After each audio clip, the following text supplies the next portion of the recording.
discussed something about the equilibrium equations and the problems which are solved on that concurrent forces. Now today in this class we will discuss about the equilibrium equation, using the equilibrium equations and solving the numericals on non-concurrent forces. That means the forces which are not passing simultaneously at a point are called as non-concurrent forces. Now as per your syllabus, the chapter set is the support reactions. Before going for solving these numericals and the support reactions, something we must know about the loads and the types of supports. For example, here the types of loads. The first type of load is concentrated loads or a point load.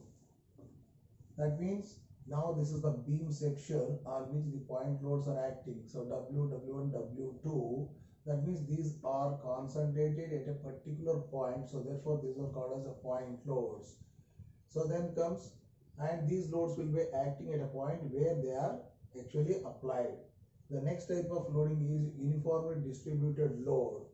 So here this is indicated by an earthworm carrying, that means showing that uniform distributed load of kilonewton per meter run. So that means this will be occupying for a length of L meters. Then the total load of this uniform distributed load is calculated by multiplying the length and intensity of load. Multiplying the length for which it is occupying and the intensity of load, and it is assumed to be concentrated at a point, that is total load is assumed to be concentrated at the midpoint of this length for which it is occupied, that is, so L by 2 from one end, that means from the either end.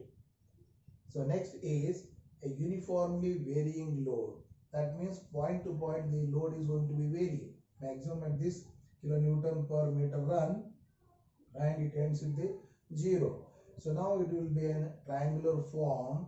So therefore, in order to calculate the total load, what we are doing is that we are finding out the area of this triangle, that is half into base into height. Now height is in terms of the load intensity, kilonewton per meter run. So this is the height and this is the length. So base into height. So this will be equal to so much is the area. And then this is the total load is assumed to be concentrated at its center of gravity, as it was concentrated on the, that means halfway, the midway for the UDL. Here it is concentrating on center of gravity. Now the center of gravity of this triangle is L by 3. That means 1/3 of the length for which it is occupied from this end at the base, from the base, and 2/3 from the vertex. And this total load is equal to so much, and it is assumed to be concentrated at 1/3 of the length from the base. That is, so L by 3 from the base, or 2L by 3 from vertex.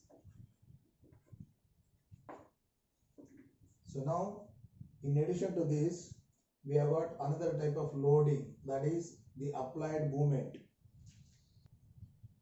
So another type of loading is the applied moments. That means now it is a product of the force into, that means P into D.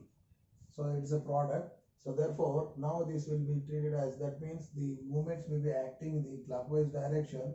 So those will be taken as a positive moments. And then it may be acting in the anti-clockwise movement, those will be taken as a negative. So the units of this one is kilonewton meter. Am I right? And then, so therefore, now these are the types of loads.